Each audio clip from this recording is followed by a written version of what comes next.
Hey everyone, this is an introduction for my video series on muscular hypertrophy. We'll be doing a series of 10 different videos for my internship at the University of Wisconsin-La Crosse, and the main topic is going to be muscular hypertrophy. So we'll look at different things for training techniques, methods of recovery, nutrition, and that kind of thing. And there'll be a total of 10 videos, about 10 minutes in length for each one, looking at different studies as well to support the things that I'm doing in the gym. And each video will be a little bit different. Here we go.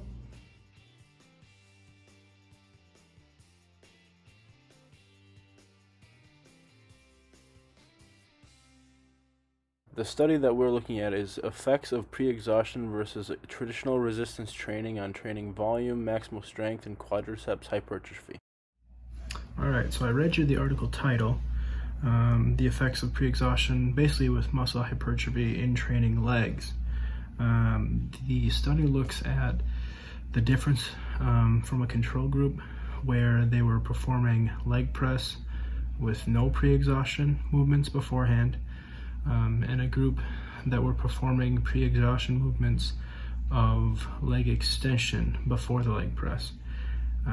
And what was found was during the 9-week resistance training program, the traditional group, so the group that was just performing leg press, they did 3 sets at 75% of their 1 rep max for the leg press.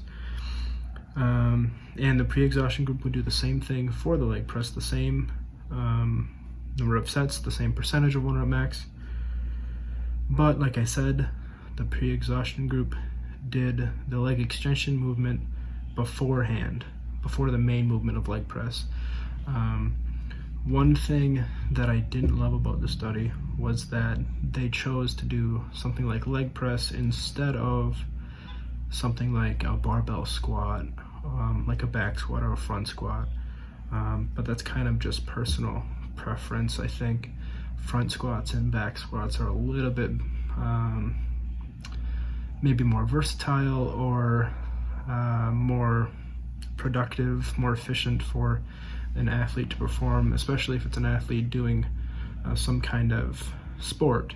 They're more transferable to the sport than a leg press would be. But a leg press is easier to measure for like a lab to measure, a study to measure. So that's what they used. What was found was the pre-exhaust group increased strength by 8% on the leg press. And the main focus of what we're looking at for this study is the muscular hypertrophy. So the thickness of the vastus lateralis, one of the muscles in the leg, the quadricep muscle, that increased by 55% compared to the traditional training group, the one that didn't do any pre-exhaust before their training session. So what does this mean? It kind of shows us that doing something like pre-exhaust training beforehand, especially if you're more of an intermediate to advanced level lifter, what it can do for you is decrease your main training volume. So that can help decrease in overall fatigue, central nervous system fatigue, things like that. And it can actually help cut down time in the gym for someone who's crunched for time. So if you're doing some sets of leg extensions before you do a front squat or something like that, you'll achieve muscular fatigue for the muscles that the leg extension works before you reach adrenal fatigue or central nervous system fatigue from something heavier like a back squat, a front squat, or I guess a leg press in this case. So it can, I guess, tire the muscles out beforehand without impairing your performance for a main movement like the squat. It won't make the central nervous system so fatigued where your performance and the main movements will decrease so much and hinder performance for those main movements. One thing the study did note that I probably should mention is that this kind of training isn't recommended for someone who's looking to lose weight, which is kind of interesting. But I think it does that because it's kind of difficult for someone who's in a calorie deficit to put on large amounts of muscle at the same time as they're not eating enough to attribute more muscle gain than they would be fat loss. It's kind of two different things, and that's kind of just the one thing I wanted to note with what they said. But to recap for the study, again, doing something like a leg extension before the leg press movement. 9-week program is what they did, and it showed in the end an increase in the thickness of the vastus lateralis muscle by 55% at the end of the study, and that's pretty impressive. So that's what I'm going to try to do with the workout that I'll be showing you guys. What it's going to consist of is lunges for a warm-up, just a general movement warm-up, get some blood flowing through the muscles, moving into leg extension, just like the study showed. I'll also do some leg curls, so some hamstring work, and then I go into the main portion of the workout, which is a front squat and a deadlift. And I'll show the sets and reps on the screen for you, give you kind of a general sense of how hard I'm working in terms of percent of 1RM. In the videos, I don't show the actual weight. I just show the movement patterns from a couple different angles for the front squat and the deadlift.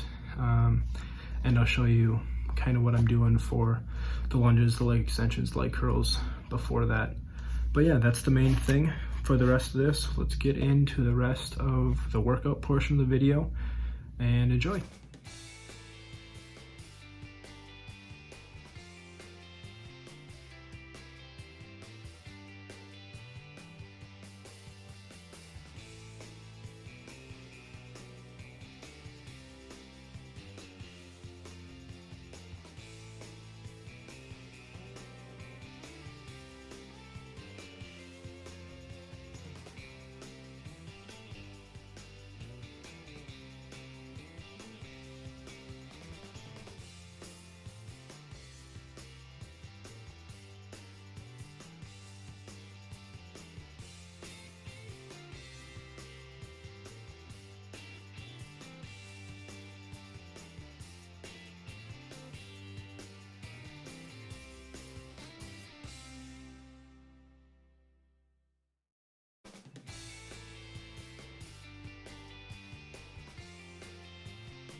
Alright everybody, so some final thoughts for the video.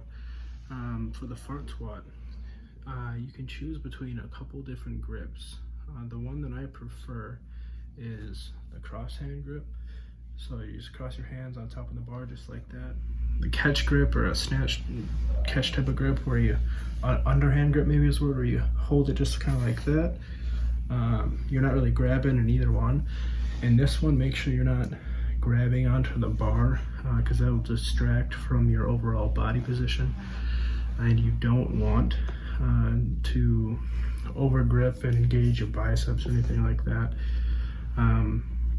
Keep your back tight, chest up are a couple good cues. A video to watch if you're wondering more about the front squat would be a video just done by Nick Wright on YouTube.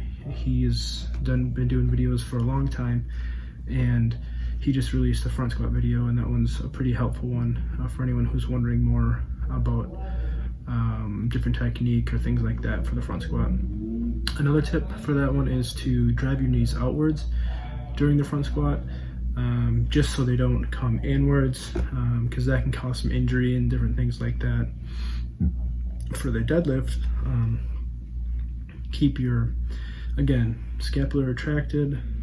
You don't want to be curving your back, but keep it tight. Chest up again, another good cue for that one. and just keep everything locked in place during the entire movement. You don't want to be shifting around or anything like that, because that can risk some injury. But yeah, so this will conclude video number 1 of my 10-part series on muscular hypertrophy. Thanks everyone for watching. I hope you got something out of it, and come back next week for the next video. Yeah, thanks for watching.